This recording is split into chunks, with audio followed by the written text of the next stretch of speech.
Bodysuit baka mo. Nako, ito na mga be. Pa 2 dirhams, 3 dirhams lang ang puhunan nyo dito. Maka, ano nyo, binibenta ang isa nito. Talagang makaka-ROI kayo niya na ng up to 6 times. O, diba? Kasi may mga nakakapenta niya ng mga 10 to 15 to 20 dirhams. Depende sa brands niya.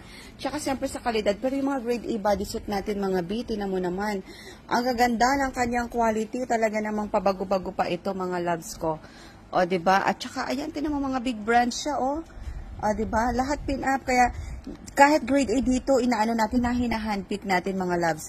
Tinitingnan talaga natin na wala kayong wastage kasi alam namin kung gaano kahirap maging reseller.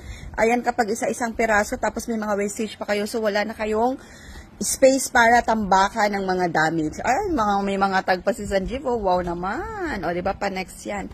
Ayan, may mga tags ang ating mga grade A bodysuit. Mga mix. Ang grade A pala natin na bodysuit na 40 kg. Mix super cream and cream na ito, mga loves. Kaya talagang panalong-panalo kayo dito. Imay na to dahil limited ang ating bodysuit, mga loves. Naka-free shipping yan going to Philippines, Oman, Qatar, Bahrain, Kuwait, and Africa. Ayan, mga suki loves natin yan sa Africa. Ang gaganda ng mga brands ng ating bodysuit. At saka makukulay siya, oh. Mind nyo na yan. Isa na lang yan. Thank you.